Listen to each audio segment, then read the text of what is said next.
Araw ma'am, so ma'am, ito po yung free natin transformer. Kailangan po itong sewing machine natin ma'am, dito po natin siya isasaksak. So ito po yung selector ng ating stitches para dito ma'am.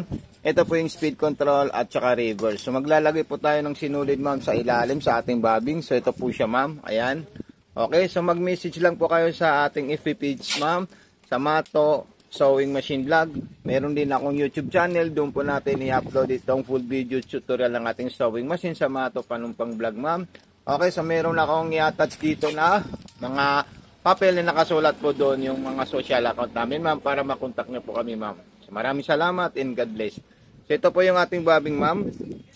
Okay, so ilalagay po natin ito ma'am. So ganito po yung tamang paglalagay ng ating bobbing. So ayan po. Okay, then ipapasok natin dito ma'am. Ayan, then sasagad po natin yan. Ayan. Pag naipasok natin ng maayos, okay na okay po yan ma'am pag pinindot natin yan.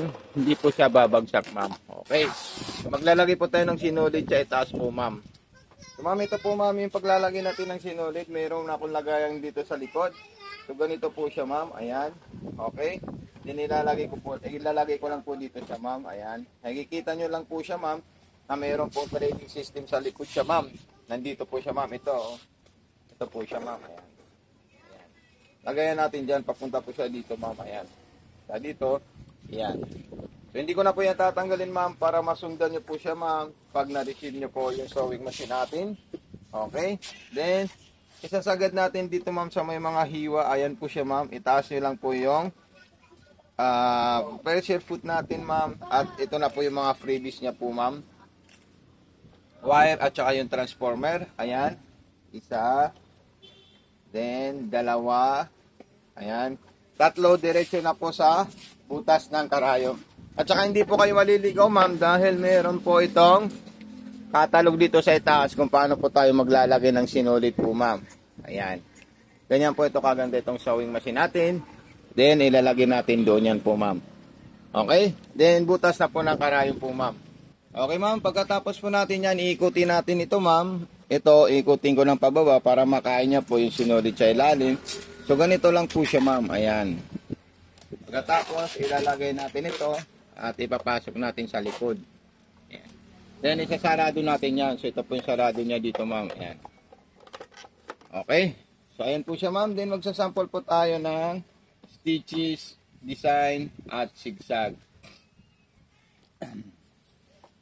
So ito po ma'am yung number 3, pang maong po yan or pang makapal na stitches. Ayan po siya ma'am. Then sa mga cotton naman po, yung number 2 po ma'am, ayan, ikutin lang natin siya. Para sa mga maninipis na tela, number 1. Pero madalas natin ginagamit yung 3 at saka 2. So ito po siya ma'am, ayan. Okay, so ito po siya ma'am, napaka-solid po siya ma'am. Tahi at saka yung sa ilalim, napakaganda po siya ma'am. Ayan. Okay, then susunod naman po natin dyan. Kung tayo po ay magsisigsag at magdi-design, so itatapat lang po natin yung mga number dito ma'am. Ayan. Halimbawa, gusto po natin sigsag na number 5. So ayan po siya ma'am. Then kung gusto nyo naman po, sigsag na number 6. So pwede rin po siya. Ayan. So lahat po yan, nagpa-function po siya ma'am. Okay, then kung magmamanual embroidery naman po kayo, number 7 at saka number 8. Then sa garterized naman po siya, 9 at saka 10. Then button hole left, A, B, C. O 1, 2, 3, 4 po ma'am. Ayan, napaka-solid po yan ma'am at napakaganda po siya. So maraming salamat po ma'am sa pag-abel, sa pagtitiwala sa ating store. Okay, so yung scallop naman po niya ma'am. Ito tension po ito ma'am. Gagawa po tayo ng scallop. Ayan po siya. Okay. Then yung reverse, ito po siya ma'am, yung reverse natin ma'am. Ayan, napaka-solid po ito ma'am. At napakaganda po siya. Ayan. Then gagawa tayo ng button holder para makita nyo po yung panggawa natin ng button holder ma'am. Ito po siya. Babalik po tayo ng B kasi yung po yung lock muna. Okay, pagkatapos natin mag B, punta tayo ng C. Ayan. Paatras po siya ma'am. Ayan. Then balik tayo ng letter B ulit. Ayan. Then punta tayo ng letter A para umabanti po siya ma'am. Ayan. Ayan po siya ma'am. Ayan. Okay, so ito na po siya ma'am. Yung panggawa natin ng button holder. So napaka-solid po siya ma'am at napaka-perfect po siya ma'am. So ilalagay ko na po ito ma'am at ilalagay ko na rin po yung aming social media account. Okay? Para Para kung may mga katanungan po kayo, ma'am, dito nyo lang po kami, ma'am, i-contact, ma'am. May number dyan, may Facebook, may TikTok, at saka may YouTube. Pero sa YouTube po namin to, ma'am, ina-upload kasi mahaba po yung video natin, ma'am, para mapanood nyo po siya ng tuloy-tuloy po, ma'am. Maraming salamat po.